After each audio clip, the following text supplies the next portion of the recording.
I knew I was in trouble the first time I noticed the way she slept. Not because it was seductive, not because she was beautiful, though she was. It was because she looked peaceful in a way I hadn't seen anyone look before. Like the world finally stopped asking things from her when her eyes were closed. And I couldn't stop watching. The first time I met Nadia, her kitchen sink was flooding into the hallway. I was carrying groceries up the apartment stairs when I heard her curse under her breath through the half-open door. Not loud, not dramatic, just tired.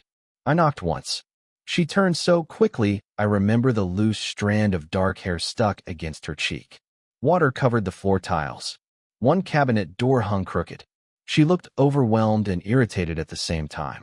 "You know anything about pipes?" she asked before I could even introduce myself. I should have said no. Instead, I said, "A little." That was the beginning. I was 23, renting the smallest apartment in the building above hers. She was 46. Divorced, I learned later. Lived alone. Worked from home editing legal documents late into the night, with jazz music low enough to hear through the floorboards. For the first 2 weeks, we barely spoke outside of polite greetings. Then her ceiling light stopped working. Then her internet died. Then she needed help moving a bookshelf because the delivery guy left it in the hallway like a psychopath. Each excuse sounded accidental, temporary. But after a while, I started wondering if she was leaving things broken on purpose. And maybe she wondered why I always came downstairs too quickly. One night, she handed me a mug of coffee while I tightened screws beneath her kitchen counter. "You're very quiet," she said. "You talk enough for both of us." She laughed once. Short. Real. The sound stayed with me longer than it should have. There was nothing inappropriate between us then. Nothing obvious. Still, I started noticing things. The way she rubbed her wrist when stressed. How she reread messages before replying. How she stood in silence sometimes, like she forgot another person was in the room. And the loneliness in her apartment. God, you could feel it. Not dramatic loneliness. Worse, organized loneliness. Folded blankets. Clean dishes. One toothbrush beside the sink. Like she'd already accepted nobody was coming back. I think that's what pulled me toward her first. Not attraction. Recognition. One rainy evening, the power went out across the building. She knocked on my door holding a flashlight and a bottle of wine. "I was getting bored alone," she said casually, but she wouldn't fully meet my eyes after saying it. We sat on my couch while rain hammered the windows hard enough to shake them. The room smelled like candle wax and wet concrete drifting in from outside. She talked more than usual that night. About books she never finished. About her ex-husband leaving quietly, like someone exiting a waiting room. About turning invisible after 40. I remember tightening my grip around the wine glass at that. "You're not invisible," I said too fast. Silence. Not awkward. Dangerous. She looked at me then. Really looked at me. And something shifted. Not in the room. In me. A few minutes later, her voice softened. "You should be careful saying things like that to women like me." Women like me. I opened my mouth to answer, but she leaned back against the couch first, exhausted from the wine, the rain, or maybe life itself. At some point during the storm, she fell asleep beside me, head tilted slightly toward my shoulder, breathing slow, peaceful. And while the thunder shook the windows around us, I sat there beside her, completely awake, drowning in something I still didn't have a name for. The next morning, I told myself the whole thing had been harmless. Rain. Wine. Two lonely people sitting too close together during a blackout. That was all. Still, when I woke up, I checked my phone before even getting out of bed. Nothing from her. I stared at the ceiling longer than I should have. Then, around noon, "Nadia, do you know how to reset a circuit breaker?" I actually laughed. Not because it was funny, because my heart reacted before my brain did. By the time I knocked on her apartment door, I'd already rehearsed acting normal at least 6 different ways. She opened the door wearing an oversized gray sweater and no makeup. Her hair was tied up badly, loose strands falling around her face. Somehow, that made things worse. "You look tired," I said. "You say that like you weren't drinking too." "I'm 23. My organs still cooperate." That earned a small smile. God, I was starting to live for those. The breaker wasn't the problem. One look at the hallway panel told me that. "You sure the power's out?" I asked. My bedroom light works. Living room doesn't. I checked the lamp beside the couch. Unplugged. I looked back at her slowly. You didn't actually need help. She crossed her arms immediately, embarrassed at being caught. I forgot. You forgot the lamp wasn't plugged in. Don't be annoying. But she was smiling again, quieter this time. And neither of us mentioned the real reason she'd texted me. I plugged the lamp back in. Warm yellow light filled the room between us. Too soft. Too intimate. I suddenly became very aware of how small her apartment felt. How close she was standing. How her perfume lingered underneath the smell of coffee. Then she said, without looking directly at me, I almost called my ex last night. The room went still. I leaned back against the counter carefully. Did you? No. Her fingers tightened around the sleeve of her sweater. I wanted to, though. She walked toward the window while she talked, arms folded tightly now. It's strange, she said softly. You can know someone is wrong for you and still miss having someone there when the room gets quiet. I didn't answer right away, because the truth was ugly. Part of me hated that another man still existed inside her thoughts at all, and that feeling alone made me feel guilty. She looked over her shoulder suddenly. You think I'm pathetic now? No. You hesitated. I was thinking. Dangerous hobby. I smiled a little, but she didn't. Her eyes stayed on me too long. You know what the problem with you is? She asked quietly. What? You listen too carefully. I looked away first. That seemed to affect her more than if I'd held eye contact. She moved closer then. Not dramatically. Just enough that I noticed the warmth of her standing near me. You don't have to keep fixing things here, she said. But her voice betrayed her. It sounded like she was asking the opposite. I swallowed hard. Then why do you keep calling me? Silence. Her hand lifted slightly, like she meant to touch my arm, then stopped halfway. For 1 second, I thought she might actually say it. Instead, she looked down and whispered, Stay for dinner. Dinner should have been awkward. Instead, that was the problem. It felt easy. Too easy. Nadia made pasta while I sat at the counter pretending not to watch her move around the kitchen barefoot. The apartment was warm from the stove, fog collecting softly against the windows from the cold outside. There was music playing somewhere low in the background. Piano. Slow enough to make silence feel heavier between conversations. You keep staring, she said without turning around. I'm literally looking at the wall. MHM. I looked down at my glass immediately, which only made her laugh under her breath. That laugh was becoming dangerous to me. By the time we finished eating, neither of us had touched our phones once, which felt strangely intimate in its own way. She carried the plates to the sink while I wiped the counter beside her. At one point, we both reached for the same dish towel. Her fingers brushed mine. Nothing dramatic happened. No movie moment. No music swelling. But she froze. So did I? It lasted maybe 2 seconds. Still enough to change the air completely. Her hand stayed there a fraction too long before pulling away slowly. Sorry, she murmured. You didn't do anything. I know. That was the issue. The silence afterwards stretched quietly between us. I could hear the sink running. The ticking clock near the fridge. My own heartbeat acting ridiculous. Then her phone rang. The sound snapped the room apart.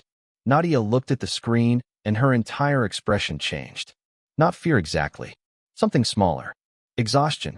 She declined the call immediately. I shouldn't have asked, but I did anyway. Was that him? She dried her hands carefully before answering. Yes. I hated how fast my chest tightened. He calls a lot. Only when he's lonely. The bitterness in her voice surprised me. Then she looked at me and forced a smile that didn't quite land. See, this is why I shouldn't let you stay late. You can ask me to leave. Another silence. This one worse. Because neither of us wanted that. A knock interrupted us before she could answer. 3 sharp knocks at the door. Nadia's whole body stiffened instantly. I looked toward the hallway. You expecting someone? No. But she sounded uncertain. When she opened the door, a man stood outside holding a small paper bag. Tall. Early 50s maybe. Expensive coat. Familiar posture. Her ex-husband. I knew before she even spoke. His eyes landed on me immediately over her shoulder. The apartment suddenly felt too small to breathe inside. Nadia, he said slowly. I didn't know you had company. She crossed her arms tightly. You shouldn't be here. I brought your medication from the pharmacy. I said I'd pick it up tomorrow. His attention shifted back to me again. I suddenly became aware of how young I probably looked standing in her kitchen. "You live here?" he asked me. Before I could answer, Nadia cut in sharply. "That's none of your business." Something unreadable passed across his face then. Not anger. Recognition. Like he understood something before either of us were ready to say it aloud. He handed her the bag quietly. Then, before leaving, he looked directly at me and said, "Be careful." The door shut. Nadia stayed standing there with one hand still gripping the handle. Neither of us spoke for several seconds. Then finally, without turning around, she whispered, "You should probably go home tonight." But she sounded like it hurt to say it. I should have left when she asked me to. Instead, I stood there staring at the closed door while the tension sat thick between us like smoke. Nadia finally turned around slowly, arms still folded tightly across herself. "I'm sorry," she said. "For what?" "For this." She gestured vaguely between us, which somehow made it feel even more real. I shoved my hands into my pockets before I did something stupid like reach for her. "He was your husband," I said quietly. "You don't have to explain why he shows up. That's not the part I'm apologizing for." My chest tightened. The room suddenly felt too warm. She walked past me toward the kitchen, but slower now, distracted. I watched her pour herself water she didn't drink. "You know what's funny?" she said after a while. "For years, nobody looked at me the way you do." I looked away immediately. That silence answered her anyway. "Nadia, no, listen." Her voice cracked slightly before she steadied it again. "I'm trying very hard to be responsible here." Responsible. The word landed badly between us.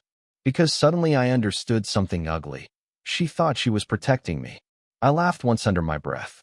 "Not because anything was funny. That's what this is to you." She looked confused. "What? You acting like I'm too young to know what I feel. That's not fair, isn't it?" Her jaw tightened.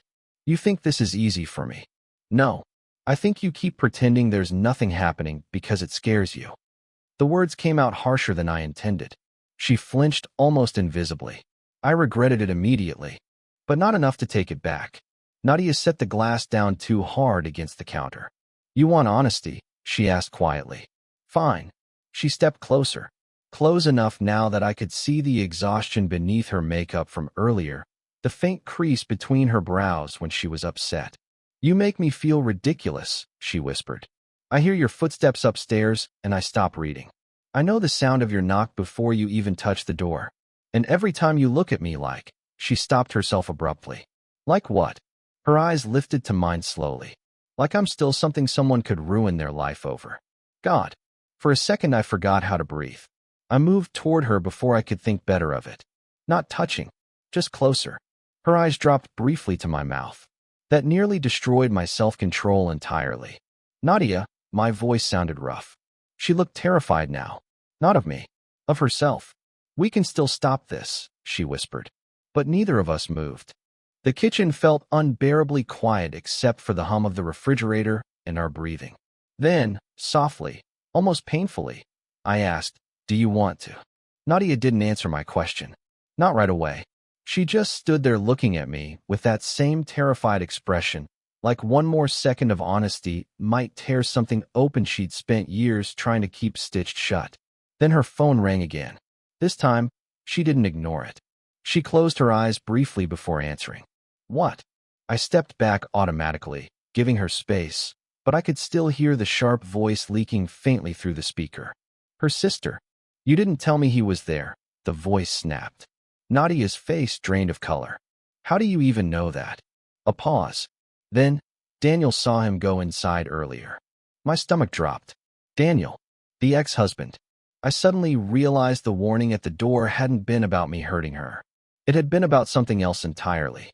Nadia turned away from me as her sister kept talking rapidly. "No, listen to me," she whispered harshly. "Nothing happened. Nothing happened." The words hit harder than they should have. Her sister's voice rose louder through the phone. I caught fragments. "Same age as Leo. You know what people will say?" After everything with Ethan, Nadia shut her eyes immediately at that last name. Like it physically hurt. When she finally hung up, the apartment felt colder somehow. I stared at her carefully. "Who's Ethan?" She didn't answer. "Nadia." Her throat moved when she swallowed. Then she walked past me toward the living room and sat down slowly on the couch, suddenly looking older than I'd ever seen her. Not physically, emotionally, like carrying something heavy for too long. I followed quietly but stayed standing. After a long silence, she spoke without looking at me. My son would have been 24 this year. Everything inside me stopped. I thought I'd misunderstood her at first. But then she looked up, and I saw it. Not just sadness. Grief that had settled so deep inside her it had become part of how she breathed. He died 3 years ago, she said softly. Car accident. The room tilted slightly beneath me. I remembered her sister's words then. Same age as Leo. God. I sat down slowly across from her because my legs suddenly didn't trust themselves. Nadia rubbed her hands together nervously. I didn't tell you because she laughed weakly once. Honestly, I didn't know how. I couldn't speak. Every moment between us replayed differently now. The way she watched me sometimes. The hesitation. The guilt hiding underneath her attraction. She looked ashamed now, which made something painful twist in my chest. You think I'm sick, she whispered. No. But you should. That's not true. You don't understand. Her voice cracked finally. The first time you smiled at me in the hallway, it scared me because she stopped abruptly. I already knew the rest. Because maybe part of her had seen her son in me before she ever saw me as myself. Tears filled her eyes instantly after realizing I understood. And for the first time since meeting her, I didn't know whether moving closer to her would heal something or destroy us both. Neither of us spoke for a long time after that. Rain tapped softly against the windows again, quieter than the storm from the first night, but enough to fill the silence. Nadia wiped beneath her eyes quickly, embarrassed by the tears. I shouldn't have let this happen, she whispered. The way she said this hurt more than if she'd said my name. I leaned forward slowly, elbows against my knees, trying to understand how one person could look so guarded and shattered at the same time. You think I'm here because you remind me of someone else. I asked quietly. You're 23. That's not what I asked. She looked away immediately, and that was answer enough. For a moment, something ugly rose in me. Not anger exactly. Something closer to heartbreak. Because I loved the way she laughed. The way she overwatered her plants when anxious. The way she pretended not to need anyone while secretly leaving her door unlocked when she knew I might come downstairs. And suddenly I was terrified those things had never belonged fully to me. Nadia stood abruptly and wrapped her arms around herself. You need to go. I stood too. Stop doing that. Doing what? Deciding everything alone. Her eyes flashed then. You think I want this to hurt. I think you're so scared of being selfish that you'd rather destroy something before it even exists. That landed. I saw it in her face instantly. She turned away from me again, but her voice broke this time. When my son died, everybody disappeared slowly after the funeral. Friends stopped calling. My husband stopped touching me long before he left. She swallowed hard. I became someone people spoke carefully around. I moved closer before I could stop myself. Nadia. And then you walked into my apartment carrying groceries and looking at me like I was still alive. God. My chest physically ached hearing that. She laughed weakly through tears. Do you understand how cruel that feels? No, I admitted softly. I think it sounds lonely. That finally broke her. Not dramatically. She just covered her mouth suddenly like she was trying to hold herself together and failing. I closed the distance between us then. Carefully. Enough time for her to stop me. She didn't. My hands settled gently at her waist while hers gripped the front of my shirt like she needed balance. You are not replacing anybody, I whispered. Her eyes shut immediately. And I'm not confused about what I feel. You don't know what this becomes later. Maybe not. I lifted my forehead against her softly. But I know what it is right now. She was crying quietly now. Small, exhausted tears. Then finally, she kissed me. Not desperate. Not reckless. Slow. Trembling. Like she'd been denying herself something for too long. When we pulled apart, she kept her face close to mine and whispered the question that had been haunting both of us from the beginning. What if this ruins us? I looked at her for a long second before answering. Then at least something finally mattered enough to try. People think the hardest part of a relationship like ours is the beginning. The age gap. The judgment. The staring. It wasn't. The hardest part came afterward, when everything became real enough to lose. For weeks after that night, Nadia and I moved carefully around each other like two people learning a language nobody else approved of. Some days she pulled closer. Other days she went quiet for hours, trapped inside her own guilt. And I learned something important about grief. It doesn't leave when love arrives. It just stops being the only thing in the room. One evening, about 2 months later, I found her sitting on the floor beside the bookshelf we'd built together. Photo albums were scattered around her. She looked up immediately when I walked in, almost caught. "I was putting these away," she said. But she wasn't. I sat beside her quietly. For the first time, she showed me pictures of her son, Ethan. He had her eyes. Same tired smile, too. I understood then why she'd panicked when feelings started growing between us. Why she kept trying to push me away every time things became too real. Not because she thought I was a mistake. Because loving someone again after losing someone once felt unbearable. She watched me carefully while I looked through the photos, waiting for discomfort, judgment, distance.